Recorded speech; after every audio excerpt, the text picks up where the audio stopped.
이 자리에 초청해 주신 우리 이호열 수석님께 일단 감사드립니다. 두 분 논문을 전부 다 토론하도록 하겠습니다. 먼저 정성장 박사님 논문을 이제 말씀드립니다.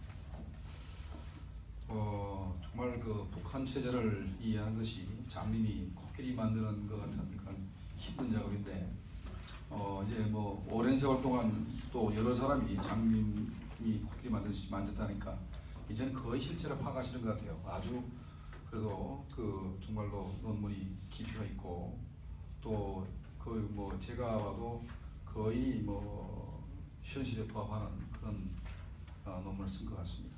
그래서 앞으로 두 분 논문에 대해서 칭찬 안 하겠습니다. 제가 이제 논문을 조금 더 보완하고 더 나은 그런 논문을 되게 하기 위해서 말씀만 드리겠습니다. 그러니까 제가 자꾸 이렇게 지적한다 해서 논문이 잘못했다는 얘기가 아닙니다.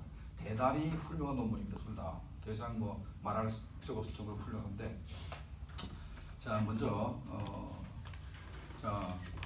우리 정성장 박사님께서 김정은이가 권력기반이 탄탄하다, 초기부터 탄탄하다. 그래서 급한 사태 발생 가능성이 적다라고 보신 거는 굉장히 제대로 이제 보시고 그냥 큰 업적이라 생각이 됩니다.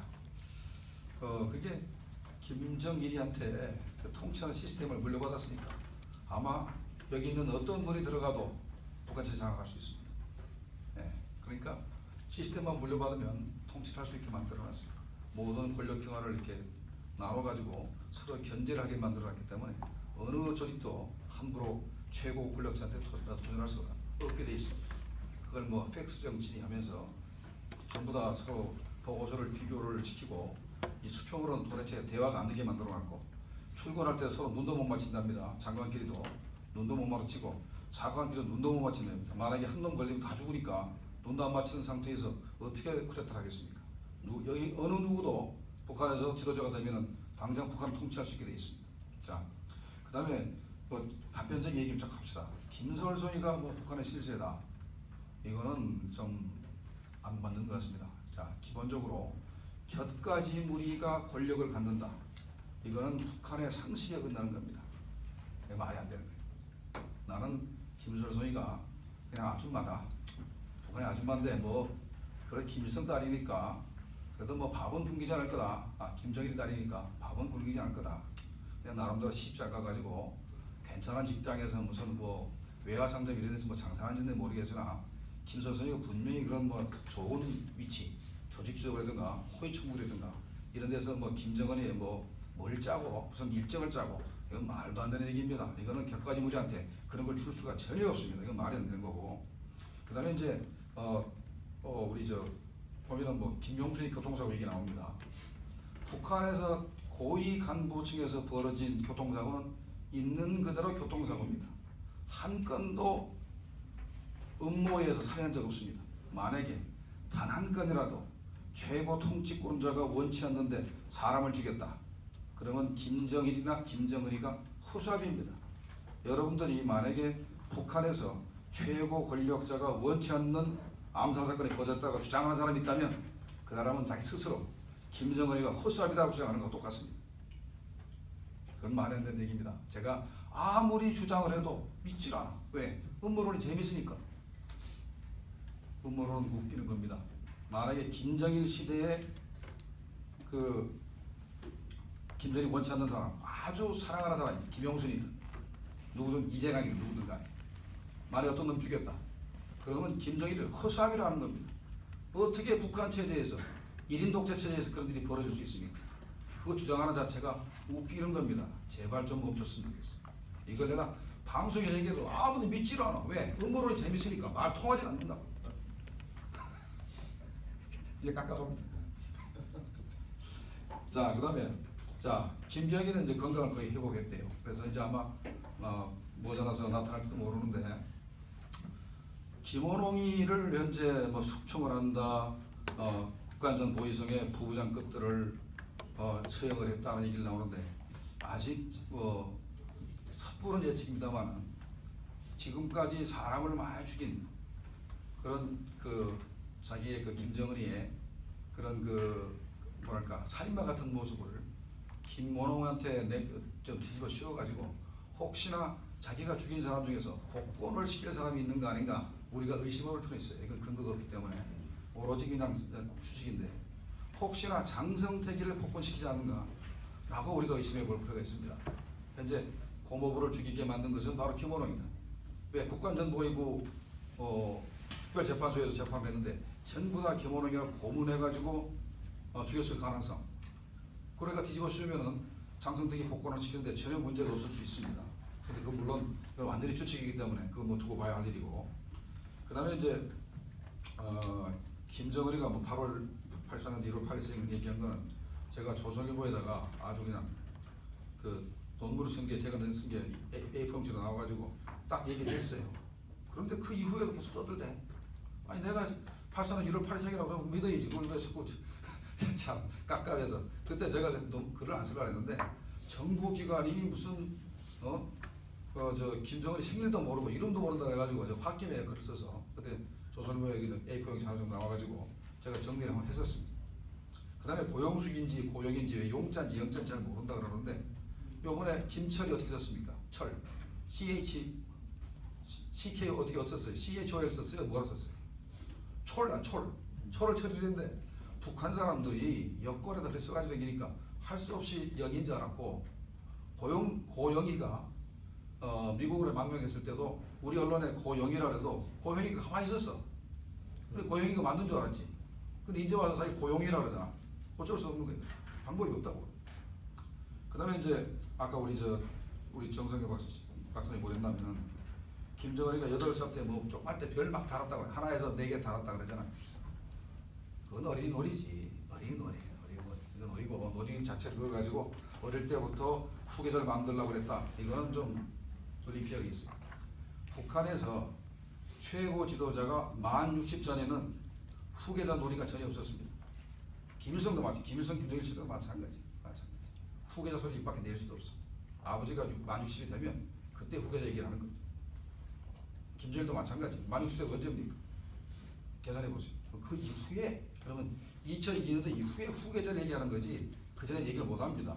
그러니까 김정남이 그랬잖아. 나는 한 번도 후계자 반열에 오른 적이 없다. 한 번 맞는 말입니다. 왜? 60세 전에 했잖아. 그 사람이 쫓겨나는 게 2001년도 그 도미니카 건 가지고 일본 방문하려다가 쫓겨납니다. 쫓겨난 다음부터는 완전히 그 후계 선상에서 사라지는 거야. 후계자는 놀이가 된 게 아니고 선상에 사라지기 때문에 자기는 한 번도 후계자 반열에 오른 적도 없다라고 자기가 어디서 편지 쓰고 얘기하잖아. 맞는 얘기입니다. 그래서 쫓겨나니까 아들 나머지 누구 있어요? 고용숙이 자식인데 둘이 경쟁하는 둘이 정철이나 정은이냐 경쟁인데 여기서는 후지문화 경쟁 얘기하듯이 게임이 안 돼. 나이가 어리지만 김정은이가 월등하거든. 그래서 이게 벌써 결정이 된 게 우리가 대통령 때 보고한 게 2004년도인데 자신을 가지고 대통령 때 보고 잘못하면 다 줄진 나갑니다. 집에 갑니다. 줄진 가요. 원장 차장해서 국장에 쫙 집에 갑니다. 정보기관에서 대통령이 보고하든가 국회 가서 얘기할 때는 목숨 걸고 하는 거예요. 목숨 걸고. 절대로 헛소리 안 합니다. 대통령 때 벌써 2004년도에 후계자는 김정은이다 라고 보고를 해버렸어요. 그 위로 고칠 필요가 없지. 끝났다고. 그 다음에 이제 2008년도 8월 달에 김정일이가 쓰러졌지 않습니까? 쓰러진 이후에 바로 김정은이가 세자가 됐기 때문에 더 이상 그 얘기할 필요 없죠. 세자가 됐으니까. 그 다음부터는 쭉 간 겁니다. 그 다음에 이제 국정에서 보고한 게 리연길 총참모장이 숙청됐다고 그랬는데 중앙일보를 비롯해서 죽었다는 소리를 숙청이 죽은 거 아니거든. 근데 계속 죽어서 오보했다고 그러는데 국정원에서 죽은 적 했다가 말한 적 한 번도 없습니다. 숙청됐다고 그랬지. 근데 나타나니까 죽었다고 했다가 나타났다고 말해 오보했다고 계속 때려잡고 왔는데 그건 말이 안 되지. 권력층이 사라졌다. 숙청됐다고 그랬지 언제 죽었다고 그랬습니까? 언론에 자꾸 그냥 국정으로 바보 만드는 거예요. 그 다음에 시간이 없습니다. 자, 시마조 사건 때 2,000명 죽었다 그랬지. 장성택 단일 사건만 가지고 1,000명 죽였습니다. 그래서 이걸 수평적으로 어느 쪽이 적다 많다 하기가 힘들어요. 그 다음에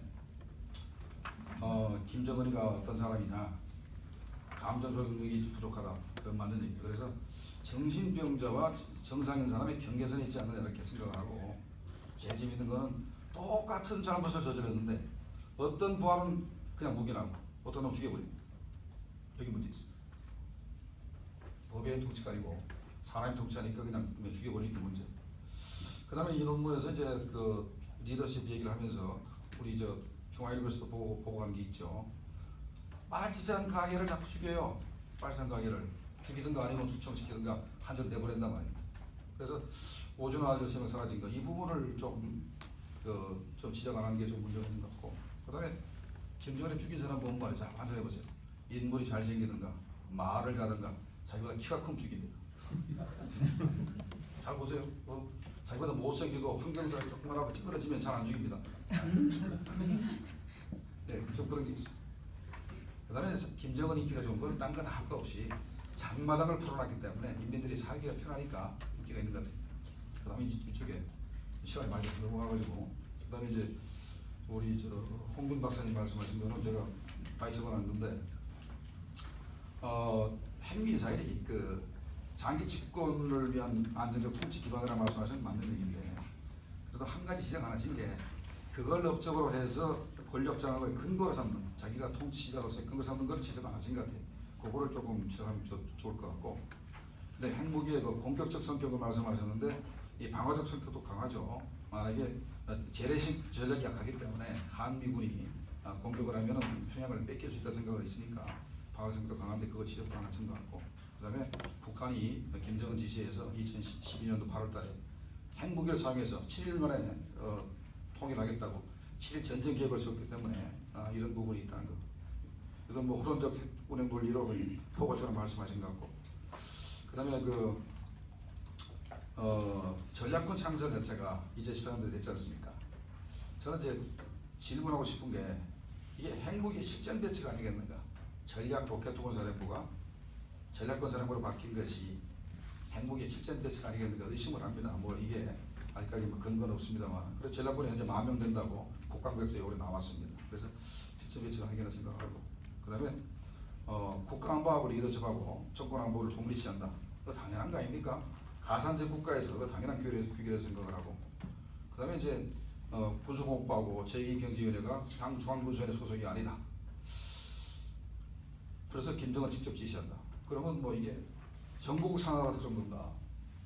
정보국 산하라는 얘기인지 뭐 이런 그 조금 질문입니다. 질문이고, 그다음에 핵무기 고도화, 당군산 복합체의 뭐 형성과 구조화 이렇게 말씀하셨는데, 핵무기 고도화, 핵무기뿐만 아니고 재래식 무기도 당군산 복합체입니다. 그런데 핵무기만 가지고 당군산 복합체를 자꾸 강조하시니까 이거 좀 생뚱맞지 않는 생각이 들어요. 그다음에 보면은 이제 중국이 핵무기를 개발했기 때문에 김석평이가 핵을 개발 안 했으면은 뭐 중국이 이렇게 경제 발전 못했다는 얘기를 했지 않습니까? 그러니까 북한도 따라간다. 그래서 핵보고 문명 강국이 파천한지를 강구도 하는데 이게 성공할 거냐? 이게 성공할 거냐는 부분을 좀 말씀을 해주셨으면 좋겠고요. 그다음에 또 하나, 북한이 경제 핵 병진 노선을 주장하면서 핵무장을 이제 했으니까 이제 핵보유국이니까 남는 재원을 경제로 돌려서 앞으로 경제를 발전시키게 되는데 이게 과연 가능할 것인가 하는 것도 질문입니다. 네, 이상입니다. 예, 감사합니다.